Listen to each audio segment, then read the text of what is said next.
Welcome to FYI, the Four-Year Innovation Podcast.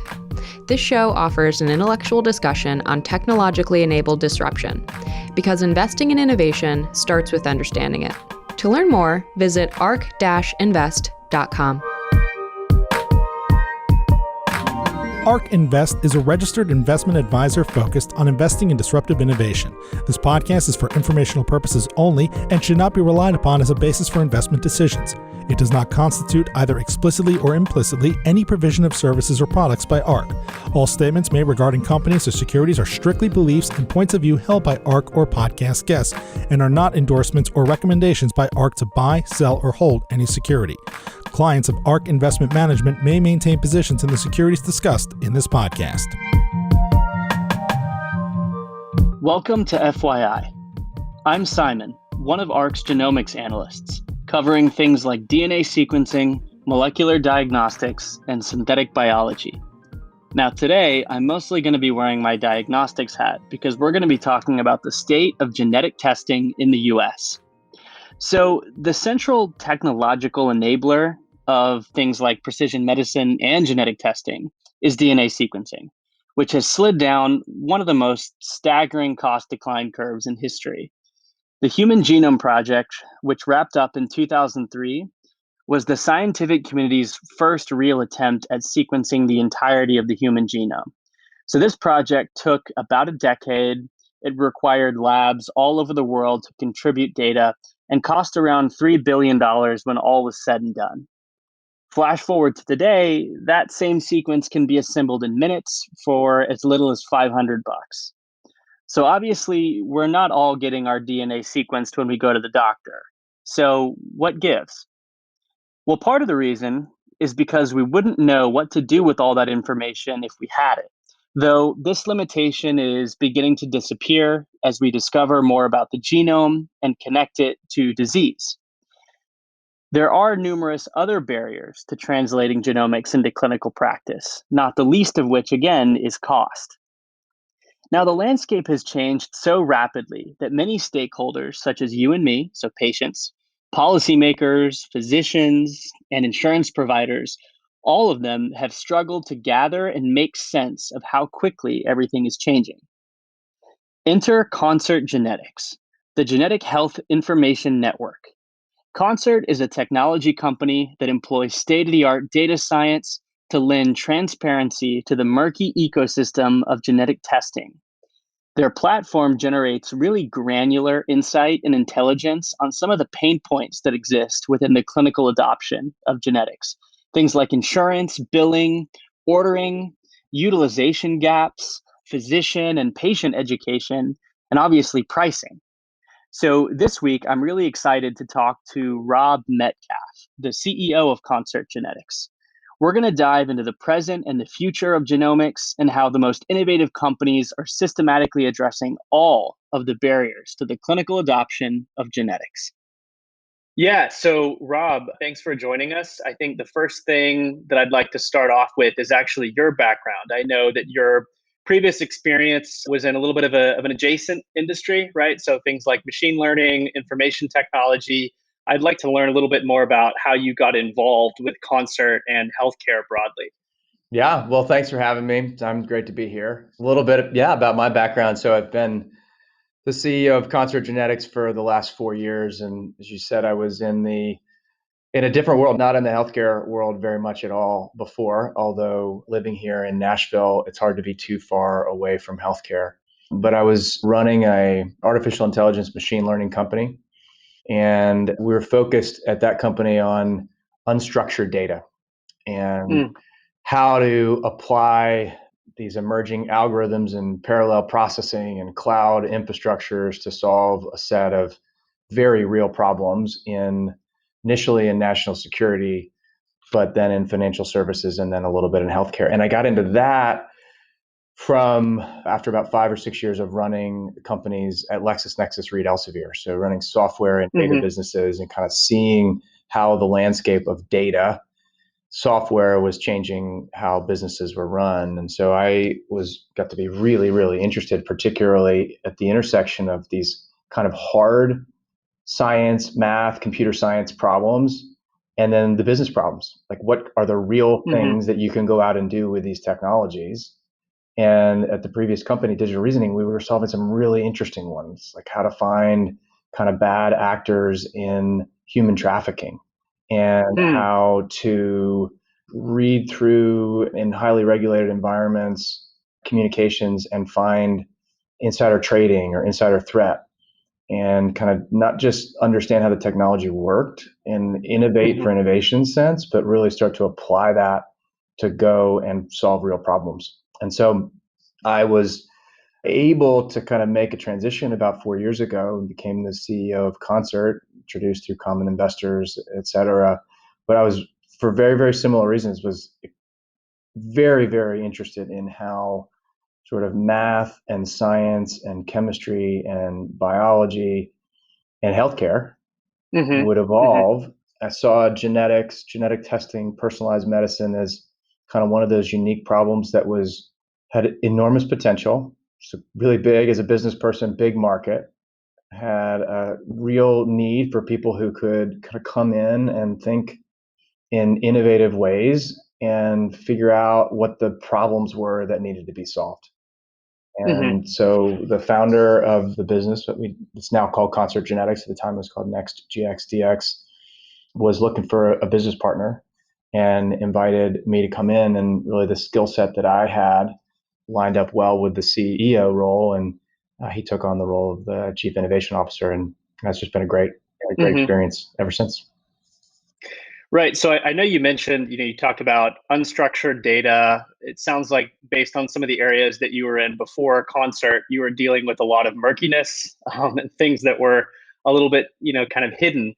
So that, bridged with genetics, obviously, when people look at healthcare, you start to, especially over the past, 10 or 15 years since the cost of sequencing has come down and the adoption of genetic testing ostensibly has, increased.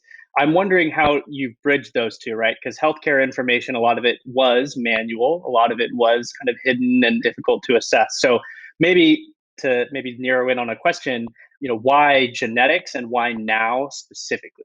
Well, I think there are a number of ways to approach that problem, but I'd probably step back and sort of say, well, at a high level, what problem are we trying to solve, or what problems are we trying to solve with genetics, with genetic testing, with personalized medicine? And then you can start to kind of figure out where in that cycle we are towards solutions. So at a very high level, I think we are, with genetics and personalized medicine, we're trying to solve some important problems around health. We're trying to find cures to diseases. We're trying to improve the health of our fellow humans. And we're trying to do that in a way that leverages a growing understanding of the world around us. And in the sort of broad swaths of innovation, we're applying technologies, we're applying math, discovery, innovation, biology to try to figure out how we can improve health, how we can improve the quality and also the economics of healthcare. And I think, my perspective on the moment we're in is we are now sort of coming into an age of personalized medicine. We've been at it for a long time, in many ways, but it also takes a long time to build evidence and understanding. And then once you have evidence and understanding, sort of fundamental research starts to transition into sort of like, what's the application? We've seen some amazing applications of genetics health. But at the same time, when kind of I looked at the market, trying to understand what we would do as Concert and where we would make a mark, what emerged is just how, to use your term, how murky it was, how little infrastructure there really was to go and solve that problem, to do the math. So my background in running these companies was you need to get access in order to do the math, you need data, and you got to have access to it. And in order to have data, you got to have infrastructure that serves up the data in a usable format. And so when we looked at the ecosystem of personalized medicine, it was just really clear that at every step in the value chain, whether it was diagnosis or interpretation of genetic results or development of therapies or understanding cost and efficacy, there's just no infrastructure. The infrastructure Right. was not built to go solve this problem. And so we said, well, okay, how do we start to go and plug in gaps in that infrastructure? So I think that kind of Right. wraps around Right. to your question. It's like, what problem are we trying to solve? We're trying to enable and advance personalized medicine by building some of the fundamental infrastructure that Right. enables people to do the math. Well, no, and I think, point well taken, right? I think 4 years since you've been at Concert, like 4 years can be a long time if you're looking at, like, for instance, sequencing cost declines. You can say, wow, things have really changed from that perspective. But I think something that doesn't get talked about as much as it should, which is why I'm happy, we're talking about it, is there's a lot of peripheral infrastructure for actually translating that into clinical practice. And it's not as easy as price elasticity of demand, which of course is an integral backbone to the problem. But when you start thinking about, like you said, clinical evidence development and making that case, especially in the era of personalized medicine, where it can be difficult to run the types of trials that have historically been, the gold standard, and you've got to kind of modernize it or think about it that way. So maybe what was your perspective coming into working at Concert 4 years ago? What were the biggest pain points, and maybe some of the things that actually shocked you about the state of affairs, if I can say that much? And then, whether it's you guys that have been championing it or maybe the industry just changing, what has really changed a lot in those 4 years, and what things are still just keeping you up at night?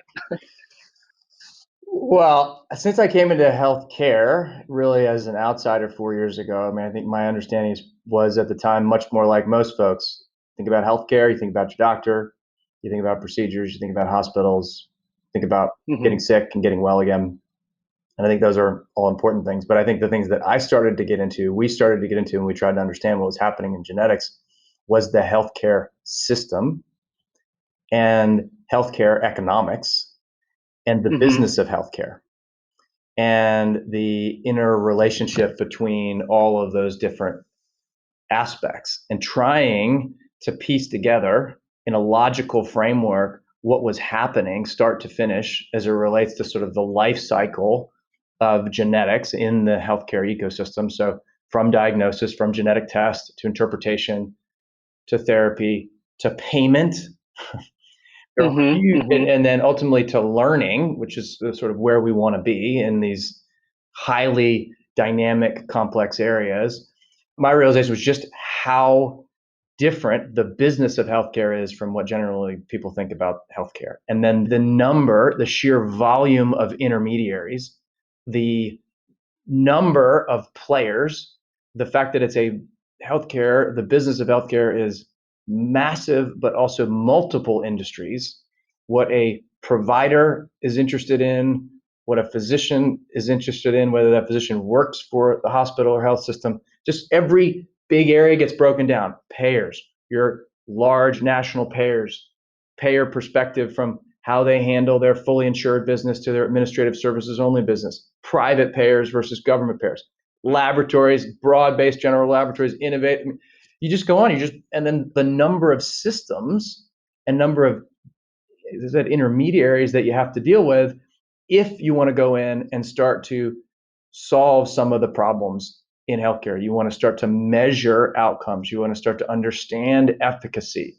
You want to start to do that in the way we do it in most other areas, where you look at the actual data from the world and measure how it works. And that's a long way off, at least as it relates to personalized medicine. But as we kind of talked about earlier, is an interesting and important challenge. Hmm. So maybe, I know some people who are listening and are probably familiar, especially those who have read the most recent white paper that you put out, which I'm going to link so people can read that. But maybe to just give some explicit examples so people can kind of have a tow line through maybe the patient perspective of what you're talking about, right? Like, I think a really good and topical example might be to talk about non-invasive prenatal screening. Like, people are somewhat familiar with the fact that, now, given advances in things like artificial intelligence, machine learning, and obviously sequencing, we can non-invasively take a blood draw from an expectant mother to screen for, potentially hereditary conditions, right? So people have an idea of that. The patient journey can be different. I know it's changed a lot. When prices were higher, obviously you'd involve maybe an insurer, and we used to be state to state, very fragmented. The American College of OBGYN was coming at it from, again, a pretty haphazard approach, which luckily now has been a little more formalized. But long story short, I want to just give listeners maybe a bird's eye view on that timeline where some of the bigger friction points are with things like, maybe pre-authorization, the payer relationships, direct to consumer versus non, just so we have something to work off of. Yeah, I'll walk you through kind of how we think about the value chain. And I would just, as context, before we dive into just the prenatal aspect of it, when we Concert talk about genetic testing and the tests that we track and measure, the prenatal is a large category, one of the larger ones, but we're also talking about hereditary cancer, so risk of developing cancer. We're talking about cancer treatment, somatic testing. If I have cancer, how is my cancer going to respond to certain therapies? We're talking about pharmacogenomic testing. How does my body metabolize drugs? We're talking about rare diseases. We're talking about such a breadth. We're talking about your cancer screening, whether that's the proliferation. So it's just one way to think about how complex. We track about 150,000 unique orderable genetic tests at Concert across 25, 30 different domains or specialties. I think one thing that is just always happening is the science is pushing farther and farther into almost every specialty of medicine. Now, kind of back to the question, Simon, that you asked is, where does this complexity play out? In the direct-to-consumer market, it's pretty simple. I'm curious, spit in the tube, I spend some money, I send it off to Ancestry, I get some results back, I get to see something. Quite a bit different in the clinical world where a test needs to be ordered by a licensed doctor, in some cases genetic counselor. If that is an expensive test, which many of them are, as you said, that will go through the reimbursement process, or it will at least need to, which could require a number of different things. It could require your ordering physician or provider to do a prior authorization. It may also require your laboratory who's going to receive that result to require them to submit a claim. It might require them to overcome a denial, maybe multiple times, supply additional evidence of why this test was needed. That's all on the payment side. There's information that's going to need to be sent off to the laboratory who's going to run that test. They're going to want information about you. That information has to be gathered by a genetic counselor. That information may be in your electronic health record. That goes off to a separate entity, in most cases, a laboratory who receives that sample, who has to then return that result back. That result can come back to you in the form of a report often.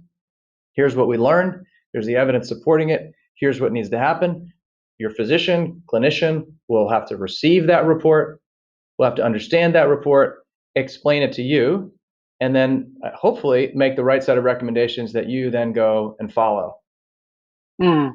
Each of those steps and handoffs, whether it's for ordering or resulting, interpretation, reimbursement, there are errors that can happen. Things can get lost. There's confusion. And in very, very few places in our US healthcare system are those done in systems that really talk to each other in discrete, in discrete computable language. Most of the information that flows around, when we at Concert started in this space 8 or 9 years ago, we were basically in the business of taking faxed test requisition forms, filled out, and automating that process so that they could be digitally populated in a PDF and sent to a laboratory. So now we're taking information out of the EHR, standard formats, populating that, pushing it via standards, HL7, getting discrete results back and pushing it back into the EHR. So we're trying to build that infrastructure, because without that infrastructure, it's really, really hard to measure if something started in the healthcare system in a miscellaneous code in an EHR, went out, came back in the form of a faxed PDF, and maybe never even got attached back to that patient record. You may, hopefully, you, the patient, get the right interpretation from the right laboratory, but there's almost no aggregate value, learning value from the data that the health system or the broader system has incurred. And it really is a math problem. We need examples to learn from, but we're not aggregating examples, or at least the system's not set up to aggregate examples and learn from the data today. Well, and I know too, it's not exactly like, I think this speaks to the value that you're adding, but I know many of your clients are the labs that are performing the tests themselves in terms of understanding their industries, what business lines are working, where the friction points are. So I think, as an extension of that, it's obviously extremely difficult for these labs to do that themselves. And I think it speaks to the lack of awareness and transparency that exists along that entire chain. And I think it's an important consideration when trying to, like, on a very high level, understand the dynamics of genetic testing and the technological diffusion and what sorts of pricing strategies or models work. And I know that, as an extension of some of these price declines, we're starting to get to a really interesting point where the testing costs to patient or to insurers are almost getting to this level that enables patient pay or direct channel ordering, right? Where there's almost a decoupling from insurers to some capacity, which I think will speed up, the volume of things moving left and right. And I think that it's going to be really tricky to measure how that works in the system unless you have the type of transparency that you guys are adding and how much rigor you're applying to that. Is that, a fair assumption?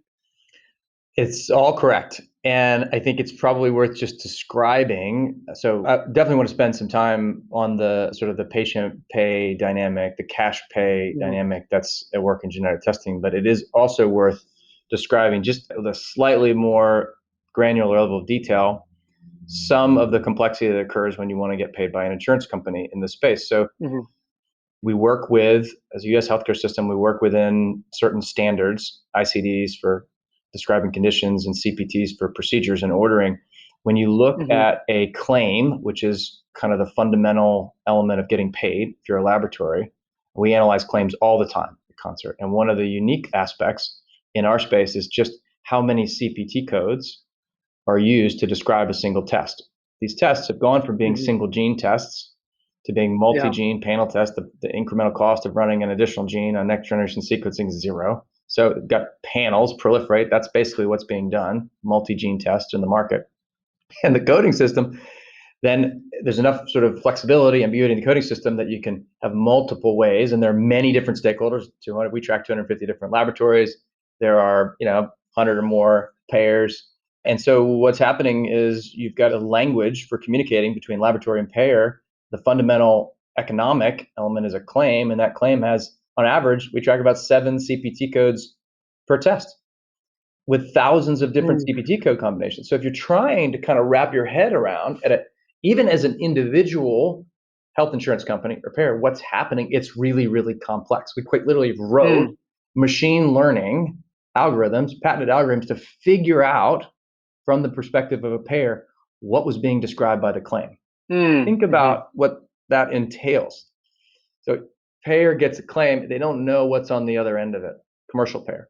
And so that was a part of some of the infrastructure that had to be built to make sense of this market. And so when you think, now coming back to your question about what the impact of patient pay, sort of direct cash pay, especially in the context of pretty significant portions of the commercial market, 20, 30% or more, have high deductible plans, right? So if you're getting Mhm. an NIPT test in particular, probably a little different to think about in the oncology space, very Mhm. likely they're going to cash pay for that.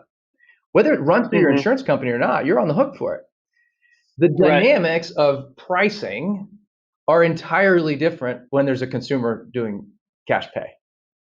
Right. Voluminous research and writing on this particular topic, on the differences in prices when an individual pays and when there's an intermediary or multiple intermediaries in the process. And so I think what we're seeing, particularly in NIPT, but in other areas, is a more rapid evolution of products and services as a result of that cash pay. We're seeing what we see in other sectors, sort of the confluence of Moore's law, Metcalf's law, these dynamics that really do accelerate innovation. Mhm. And that's good. We want that. You step back to the big problem. How do we advance health? How do we improve the lives of folks in terms of personalized medicine? We want that dynamic. It's created a sort of a two-tiered system in some ways. There's sort of, from the perspective of labs, what can I get paid, or should I get paid by an insurance company, and what am I actually going to get paid by a patient who has to, you know, swipe a credit card? And that is Mhm. a fascinating dynamic that has very little to do with the science or efficacy. It's an economic question. Well, yeah, no, and so much just came up for me there. Just to mention a few things, it's like in terms of the clinical value of what some testers, especially the ones that are a little bit older, have gotten accustomed to is And to your point on CPT coding, right? Like these codes, a lot of them are older and built in a time when, a bracket test was a bracket test. But that was not necessarily a function of, one gene equals one hereditary risk bump. It's like that was what we knew 10 years ago, right? And now we know that panels are getting bigger. The drift is larger as we begin to accumulate evidence on more genes and tie that to clinical outcomes. So I can imagine on the insurer side with those intermediaries, the coding is trending more complex as this happens, unless something gets fixed. So there's that part of it. But I think to some extent, right, like the thing that excites me about the patient pay idea is, I guess, two things. One, I want you to fact check me on. I heard and read that doing patient pay and not having an insurer pay for a genetic test kind of lets you kind of protect, like there's protections under GINA, the Genetic Information Non-Discrimination Act, where if an insurer does pay or reimburse for a test, then they can potentially disqualify you for things like life insurance or disability insurance, not your main health insurance, but putting that aside. So patient pay, you kind of sidestep that because you pay out of pocket. Two, the competition is something that I really like. And you brought up, Moore's law and some of these cost decline functions. We use Wright's law a lot for our research. And I think the interesting thing that happens is when you start to have more competition to meet those price points, it creates this type of like benevolent deflation, right? Where the cost to consumer, you're getting the most bang for your buck because that's where the real competition is versus just being grandfathered in and kind of living on the reinsurance that existed maybe 10 years ago. So that's one of the parts that really excites me. And I think also is like, we really need the infrastructure for being able to track that That's moving right. forward. You still want to have connections to the healthcare system. You want to have physicians. You want to have all those. Oh, for sure. Yeah. But I completely agree. There are so many beneficial aspects of the patient pay. I mean, you step back in aggregate of the U.S. healthcare system, 8% of costs are just 8% of the $3.6 trillion we spend are administrative, just getting paid. Things like coverage and billing and all the intermediaries. It's massively expensive, way more expensive than anywhere else in the world. But swiping a credit card has none of that or very little of that. And I think that's what a lot of what we're trying to do is streamline those processes even within the existing infrastructure. But the cash pay drives that question. It's like, what's the value to me, the patient, and forces a really, really, really helpful dynamic. My doctor, Yeah. you're recommending this test. Why? The bill's going to come to me. Tell me why it's worth it. And I mean, personally speaking, we did exactly this. We had a question. My wife and I had a question. My wife had a question about hereditary cancer risk. Went out. You're an investor in Invita. Simply went out, swiped a credit card. Doctor was involved. It was easy. Got the answer. It was of value to us. We paid. Mm-hmm. There was no insurance intermediary or anything in that. And to me, that's what's transforming in the market. Now, there are situations where that is not going to be the norm anytime soon. I think the oncology space is entirely different. Mm-hmm. The genetic test, $2,000, $3,000, $4,000 is expensive, but it's a fraction of the overall cost of cancer treatment. And getting cancer is the sort of very definition of the type of thing we have health insurance for, right? It is a high consequence, low frequency event. That's why you have insurance. But the question in situations, genetic testing like that, is what's the value of the genetic test as it relates to the overall set of outcomes and cost of those outcomes? We're not well equipped to answer that question today. We're not doing a systematic job of saying, hey, maybe the test is worth $20,000. If it completely eliminates the need or the use of an expensive therapy or one that's maybe not expensive, it's just really painful and unpleasant and ineffective. That's the data we want to be capturing systematically. That's the data we want to be computing on. That's the data we want to be having a feedback loop, a learning loop back into the healthcare system. So in either path, you need the infrastructure to go do the math. Yeah. No, and I think like extending that a little bit, I think one of the things that we're really excited about in the next, say, 18 months or so is just the opportunity for some companies to get involved with earlier stage cancer treatment, right? Like many of the existing diagnostic tools are for late stage patients because that's what the approved kind of, FDA companion diagnostic structure exists for, is people who have, late stage or metastatic disease. But some of the technologies and new test types, like I think, broadly speaking, I think liquid biopsies are one of the most important medical breakthroughs of this century. And I'm terribly excited about them. And I think one of the obvious implications is through a non-invasive blood draw, you can serially monitor cancer over its natural evolution, beginning at diagnosis as early as local or regional disease. And so being able to collect and analyze that data as patients move through that timeline, I think is going to be so important to be able to mine, understand, and use to either prove to payers the true value of diagnostic testing, which to your point, a test might cost $2,000 or $3,000, but save you from having to take $100,000 therapy that wouldn't have given you any clinical benefit, right? And so it makes a lot of sense, but we have to be able to understand the consequences. So I think, And the I think there's going to be a consequences, lot of, just pushing a little bit further into that, the yeah. consequences are as much, maybe not, they're as much economic, or they're substantially economic as they are health outcomes. Mhm. We're operating in an environment where our cost structure is not tenable. And in an environment where the cost structure is not tenable, but you want to continue to push for innovation and breakthroughs, we've got to be able to do the math. It becomes all the more important. And when you think about what's happening in genetics and genetics today, is you have, and this is where you were going a little bit earlier with the paper that we contributed along with Personalized Medicine Coalition and Illumina and the Blue Cross Blue Shield Association, is saying like there's just a big gap between policies and utilization. And ahead of policies are ultimately what the society says. So you've got this really long gap. So when policies change, what you don't see is an immediate change in utilization.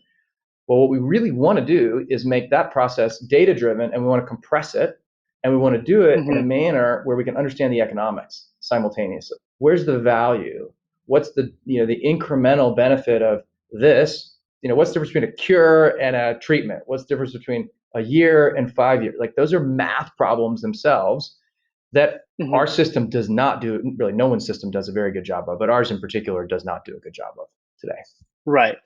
And speaking of maybe just taking a little bit of a sidestep, but in terms of just operating in atypical environments, I'm wondering, moving forward, do you expect there to be kind of any change maybe on the payer side or maybe just the provider side of, genetic testing because of COVID, right? And what I mean by that is like, will that change attitudes on a payer level? Because I know testing, I mean, it's not genetic testing for hereditary breast cancer, but testing has been a huge topic of conversation. I think just looking at Twitter and watching the news, I think the average public has learned more about what sensitivity and specificity are than any time before this. So I'm just wondering, that being the forefront of conversation and on people's minds, and payers maybe either being forced to for economic reasons or just, what's relevant to them, how is that going to create aftershocks maybe in the next 5 years, let's say?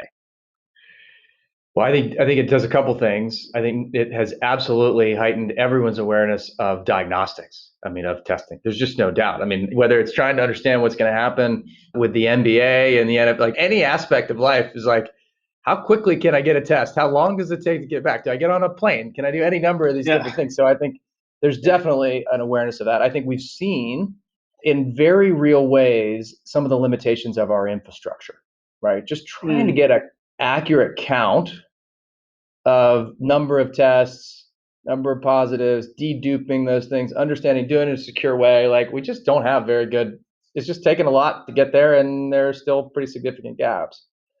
I think that, and so from the payer perspective, I think there's a heightened awareness. There's also, and I think maybe more importantly, a heightened awareness of the role and potential of testing for the employer as well. I think you can kind of, in the US healthcare system, you kind of track back and think like, who's at risk on this? Who bears the economic consequence?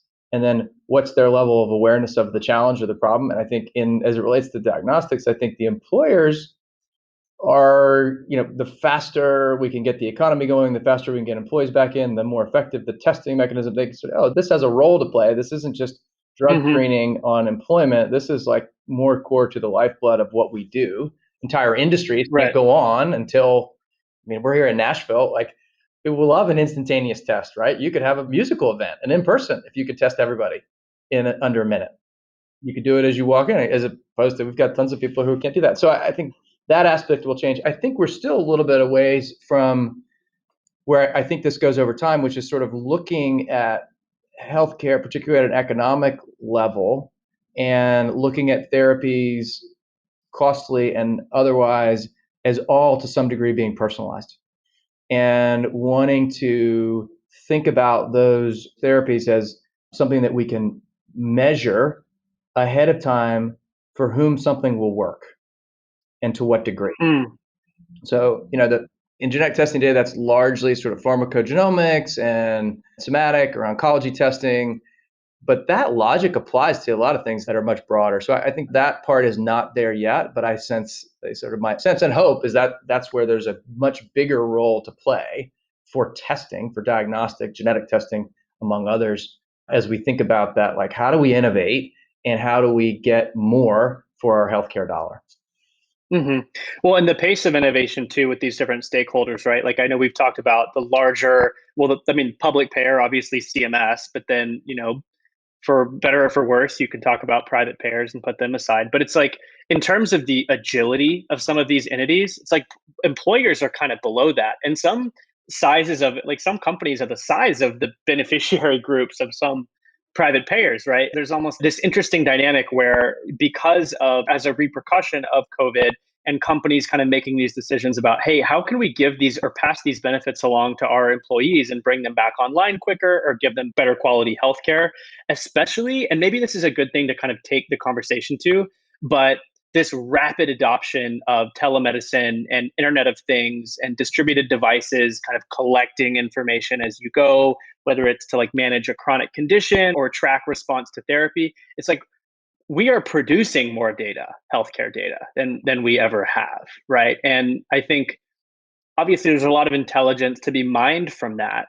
But I guess to maybe zero in on a specific way to take it, right? Like, how do you view the digitization of healthcare over the next decade or so? What are the opportunities? I know we had a huge acquisition a few weeks back with Teladoc acquiring Livongo. I know some of our investors were asking about that, but that's another pretty interesting potential new titan of telemedicine that a lot of people are still trying to wrap their heads around. So I'm thinking again, like, how do you think about that data generation boom and what that could mean in terms of clinical intelligence or the intelligence you're trying to build with Concert? So I think in general, it will accelerate digitization of health, both in terms of the accumulation of data, which in general opens up a number of avenues. I think it has a couple of other interesting applications too. There's an implicit in telemedicine, an implicit sort of breaking down of regulatory barriers. There's a sort of a national market rather than 50 different state markets, and sort of some of the things that make it more complex, harder to get real scale. You can see being broken down in telemedicine. In general, I think of telemedicine more as a modality than a solution in and of itself. So I think it is scalable. It does break down walls. It does lead to sort of the capture and usage of data. You can much more easily build centers of excellence. You can much more easily monitor activity, identify variants, intercede with training and guidance and redirection. I mean, those are all things that we have been doing in other sectors of the economy for a long time and have generally, and apply artificial intelligence, apply a whole set of like really amazing innovations. I think the question is sort of what's the solution and to what end from a telemedicine perspective. And by that, I mean, I sort of contrast or compare Teladoc with something like One Medical. So one being the latter really, okay, I can call up, I can get access to a physician. The other being primary care. Like, what do I or some other typical consumer or small consumer sub-segment, what do we want to pay for? What will we pay for with our own money in terms of healthcare? And can the modality, whether it's the internet or whether it's telehealth or some other thing, can it lead to an innovation that so substantially lowers the cost of that service that I will consume it in a different way and I will pay for it on my own. And so where are the areas that could fit? I think primary care is a natural one. I would naturally pay, much more likely pay a small subscription fee for access to a doctor when I need it, even though without an insurance intermediary. I'm willing to pay for that solution. I may have a specific set of questions or needs around a rare disease or rare condition. Will I pay as a consumer for those types of things? And I think it's looking for those types of innovations from the modality, telehealth, what we see in Teladocs and others is employers going, I have a problem on behalf of my employees, which is fundamentally, I am unable to pass along wage increases to my employees because my healthcare costs are growing faster than inflation. Well, Right. So I'm trying to solve an economic problem. I want to lower the unit cost and use that modality. I think we're going to see that, and we need to see that in things like primary care, but also in these innovations that we were talking about earlier around liquid biopsies. Let's apply those technologies, not just to advance the science and bring cool stuff to market, but change the cost value proposition substantially. Do something at 1/10 the cost and 100 times better. That's the exciting potential to me of personalized medicine. Well, yeah. And part of that too, like I think one interesting company that we've been sort of focused on recently is a new healthcare SaaS company called Accolade that went public recently. I'm not sure if you're familiar, but maybe to just refresh a little bit on it, I think, it's interesting. It's kind of a patient or a population benefits manager, like to your point, right? Like costs are going up, the number of services is getting more confusing. And especially like when you have these narrow, individually kind of narrow topics, like, non-invasive prenatal is a good example where the tech is getting so good that you can do it for $99, through a direct channel. It's like when we start getting that happening over a broad scale across many different things, it's going to become vexing, right? To have all these different, yes, cheap and awesome bang for your buck services, but like, how do you rank order those and prioritize them based on your needs as a person? If I'm 24 and in relatively good health, or I need a different set of benefits than someone who's, a different background or healthcare state than I'm in, right? So it's all about personalization. But yeah, the breadth is incredible. But you want that, right? You want that choice. Yeah. And you may decide, I may decide, and maybe we live in different places and we're in different stages of life and those types of things. We're going to make a different set of decisions about how we spend our money in that area. And there are going to be new services and intermediaries that help us make those decisions. And that's good. It's especially good if it's your money and my money that are going to solve those problems, because we're going to push innovation. We're going to see the types of things that sort of price and outcome trade-offs or improvements simultaneously that we see in LASIK, or we've seen in LASIK over the last 10 or 15 years, right? That's what we want. Well, do you think it could get to a point where instead of, like, for me, right, let's say based on what I want, instead of having to go and pay like a flat fee for insurance or maybe pay a certain amount for my company, obviously benefits are different depending on where you're employed, but would it ever get to a point where based on exactly what I want, I can kind of have someone navigate that entire broad and ever broadening ecosystem of really awesome different services, and I just pay a fee to kind of have that tailored to me, so I get more of what I want? If I want hereditary breast cancer or ovarian cancer or that kind of HBOC testing, or if I'm someone who wants prenatal screening or other services like that, it can be more tailored to me rather than just kind of broad insurance. Absolutely, because what you just described in terms of broad insurance isn't really insurance. It's really prepaid healthcare. What you want is insurance against a high consequence, low frequency event. And then you want to make decisions, maybe with an expert guiding you, on how you spend the rest of your money around maintenance. Got it. I think that's a fundamentally different way to think about the decisions. But that's exactly what we want. We want services that are coming to bear, tech-enabled, Moore's law-driven innovations that drive down prices in these things where people see value. It doesn't mean we're not going to need experts and societies and infrastructure to collect and measure data and do utility studies. It just means it shouldn't be the only thing, the only horse that we're betting on in that particular area, because you are going to want, and we do this in every other area of the economy, and we want to see that. I think when you start to look forward, we look forward from a technology perspective, and you look forward to things like liquid biopsy, and we think about the amount of data that's going to be consumed and the potential implications for that. I mean, we're struggling, and that the paper that you referenced and others things in the market suggest that we're struggling just to deal with the amount of data and evidence that we have now. We're talking orders of magnitude. If broad swaths of the population are having blood-based liquid biopsy tests on a quarterly or annual basis, I mean, we're talking about staggering amounts of information and data.